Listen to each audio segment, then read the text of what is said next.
Hello guys! Good morning, good afternoon, good evening po sa lahat ng nanonood ng video ko nito. Una sa lahat guys, bago ko sisimulan kung para saan ang ginagawa ko tong video na to, ay papasalamatan ko muna first of all talaga. I thank God for everything that I have now, especially the life and strength that I still possess, especially din sa paggagabay niya sa pag-YT ko, sa pag-YouTube ko. Kasi kung hindi dahil sa kanya, wala akong lakas, wala po ako ngayon sa harap niyo.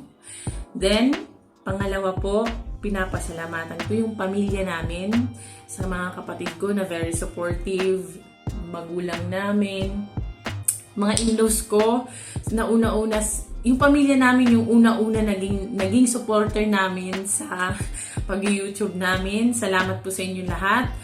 Tapos, sa YT family ko, lalo na po kay na Ma'am Freya, na siyang nagpalago ng bahay ko. Tapos, pero bago po ako nakapasok kay Ma'am Freya, may isang tao po na naging bridge kung bakit ako napunta sa kanya. Ito po si Sis Florenda's Vlog. Siya po yung unang nagsabi sa akin na pumasok kay Ma'am Freya.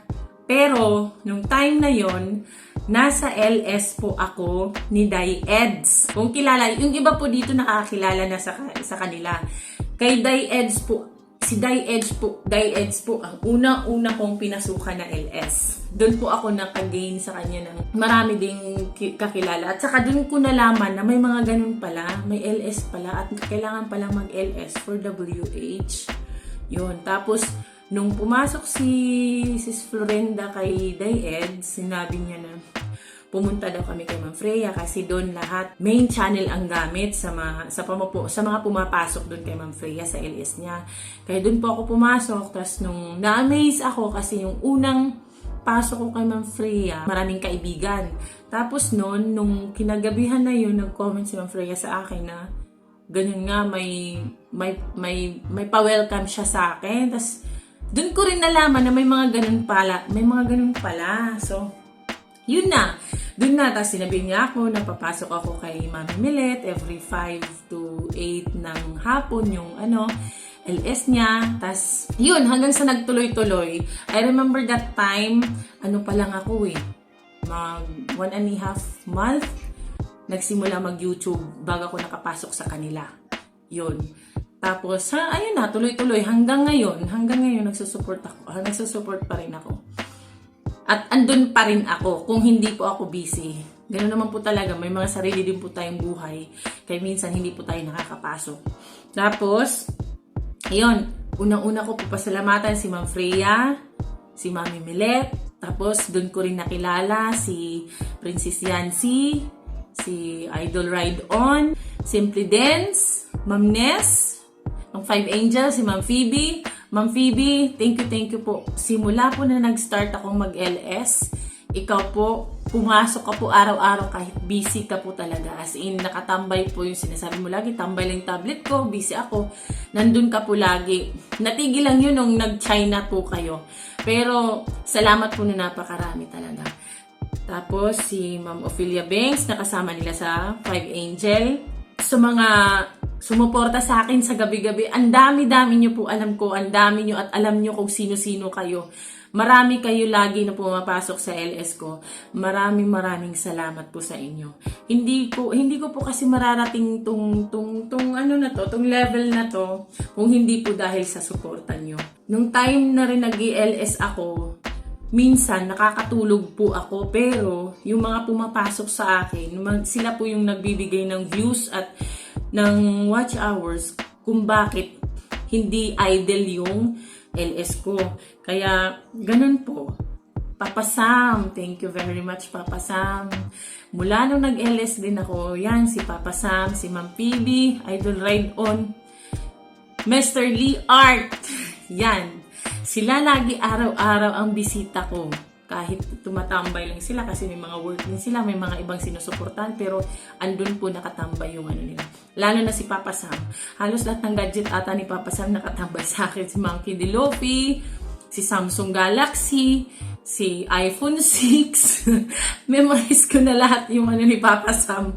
Lahat ng gadgets ni Papa Sam. Kaya thank you po na napakaraming Papa Sam. Guys, meron talaga akong ginawa may ginawa po akong script kasi nga po para hindi ko makalimutan yung iba. Si Yancy, na bawat, Yancy salamat kasi bawat LS ko, kung hindi ka man makapasok, maichat-chat ka. The Hunter. Salamat napakarami. Marami tayong napag-usapan doon sa LS. Tapos, one chat away lang itong si Yancy. Pag nagpa-premiere kayo, may schedule kayo agad. Tapos, minsan, ginigiveaway niya pa yung oras niya para lang makapag-LS kayo. Kaya, salamat Yancy. Mabait mo mga Team Dreamers, guys. Kaya talagang siguro hindi na ako nagpunta sa ibang LS or nagpunta nagstick na ako sa 5 Angels tsaka sa Team Dreamers. It's because I feel the sincere heart na tumulong. Ganon, yun ang naramdaman ko. Kaya doon na din ako nagstay kumbaga. Kasi marami na rin silang natulungan eh. Marami din silang natulungan. Tapos, Lee, thank you Lee. Kahit snub ka na Lee, namoni ka na. Pero salamat talaga Lee. Kahit kasi hindi ako nakakatambay sa'yo dahil mas nauuna akong mag-LS. Andyan ka pa rin nakatambay sa LS ko kahit nag-LS ka din. Di ba? Kasi iba talaga iba rin kasi pag maraming gadgets eh. Iba kasi sila, mayaman to sila, maraming gadgets eh. Kaya, thank you very much talaga, Lee. Asahan mo yung suporta ko. Asahan niyo po yung suporta ko sa inyong lahat talaga. Kahit pagod, kahit kaunting oras na lang, meron akong maibibigay na suporta para sa inyo. Si Ma'am Ness, na laging masaya kausap nung nagsisimula pa lang ako pumasok sa kay Ma'am Freya. Nandiyan yan si Ma'am Ness na laging kakulitan ko sa LS. As in, kung sino-sino lang kinukulit namin, laging masaya yung usapan namin dati dahil makulit si Ma'am Ness at medyo makulit din ako, nasasabayan ko siya sa kakulitan. Kaya ang natawag niya sa akin, silicone. Dahil kay Lunat Lonjawon. Meron nasa Saudi, nakalimutan ko eh. May tumawag sa akin na silicone kasi nahihirapan siya sa pangalan ko, kaya tinawag niya silicone. Hanggang si Ma'am Ness, hindi na niya makalimutan kasi tawang-tawa siya sa silicone. Hanggang yun na lang talaga ang tawag niya. Pati si J-Cad, paramdam ha. Salamat J-Cad. Tapos, syempre, ang ate kong maganda na si Ate Jess. Thank you Ate Jess na salamat po na napakarami kasi si Ate Jess guys, sobrang supportive niya. Alam mo yung lahat ng staff niya dun sa work niya, pinasubscribe niya at sinasabi niya mag-subscribe kayo tsaka i-support nyo din to, i-playlist niya rin kahit nasa work siya, nagpe-playlist siya sa akin. Ganun ka-supportive si Ate Jess kahit busy siya, kasi busy ang nurse eh. Kahit hindi siya hindi siya nakakapunta sa LS ko, pero halos araw-araw gamit din niya yung background music na no copyright sa LS ko. Yun din ang ginagamit niya. Kaya while playing din while nag-LS siya, piniplay niya rin yung nagre-replay din siya. Kaya thank you very much Ate Jess. Thank you so much. I love you Ate Jess talaga. Kung sinasabi ni Ate Jess na angel ko siya yung naging savior ko at way na makumpleto ko rin, na isa sa nakagbigay na makumpleto ko rin po yung WH ko. Yun. Sa Ate Jess, British friend ko yan. British ate ko yan. Sa mga hindi ko po nabanggit, sa mga hindi ko po nabanggit, pero alam ko po marami po kayo. Basta naalala ko dun sa mga pumapasok sa LSA ko, si Sis M's Life Journey, thank you sis. Si Rs TV, salamat po. Ma'am Ev's Kitchen, salamat din po. Salamat po lagi sa pagpasok niyo sa LS ko. Of course, I won't forget ang team support. Ate Cha, thank you po kasi lagi ka rin po nagpi-playlist sa akin noon hanggang ngayon. Salamat po Ate Cha. I love you Ate Cha. Si Ate Cha po ay si Chamix Vlog. Chamix Vlog, ganun. Tapos, si Rams Muto Vlog. Salamat Rams. Si Jenna Hennessy, si Idol Menes, Mix Vlog, tapos si Hiromu Dodoy, Idol, thank you. Salamat sa tiwala na ibinigay niyo sa akin. Salamat, talagang tinulungan din nila ako na kauna-unahang mamuni sa grupo namin. Tapos, si Kuy Hayes. Thank you din si Kuy Hayes. Thank you. I love you si Kuy Hayes. Salamat. Tapos, of course talaga, salamat po Mami Milet. Yon, yung mami namin. Thank you Mami sa pagbuo ng grupo na to. Marami na pagdaanan ba? Thank you Mami Milet kasi andyan ka sa amin sumuporta. Hanggang ngayon, patuloy niyo pa rin po kami ginagabayan at lagi ka pong andyan kung kailangan, nandyan ka po. Salamat po. Asahan niyo po lagi ang suporta natin sa iyo. Sino pa ba guys? Baka may nakalimutan po ako pero sa lahat po talaga ng tumulong sa akin, sa lahat po ng kasama namin sa gabi-gabi na pagsusuporta at gabi-gabing pagpupuyat. Maraming salamat po sa inyo. I won't be able to achieve this goal na maging monetize kung hindi po dahil sa inyo. Talaga. Thank you so much. Thank you so much. Sa nagpalipad na at nagpa-member na kagad sa akin sa first premiere ko as monetize. Thank you Yancy at thank you po Ate Jess. Super generous talaga to si Ate Jess kahit saan guys. Super generous talaga.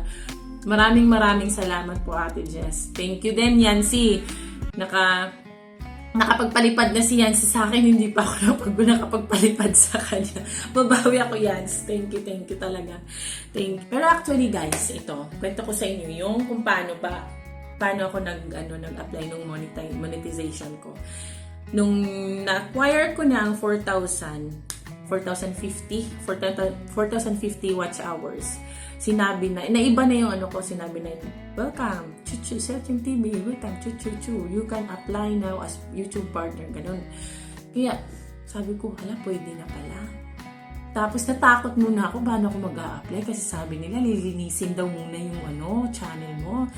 Sabi ko sa asawa ko, palinisin muna natin, baka hindi tayo agad i-approve kung gano'n. Kaya ginawa niya, prior pa namin na-reach yung 4K na watch hour namin, naglinis na pala siya ng mga CPR claims ng mga videos namin. Kaya bago ko ma-reach yung 4K, linis na. So, nag-apply agad ako kinagabihan. So, of course, with the help of my husband, talagang nandun siya to recheck kung okay ng lahat ng pag-fill up ko. Tapos, ayun. First step, nag-apply ako. Tapos, yung second step kasi kailangan in progress. Tapos, by 12 a.m., nag-i-edit siya. Pero tulog na ako, nag-i-edit siya. Tulog na ako. Tapos kinabukasan sabi niya, approve na daw yung step 2.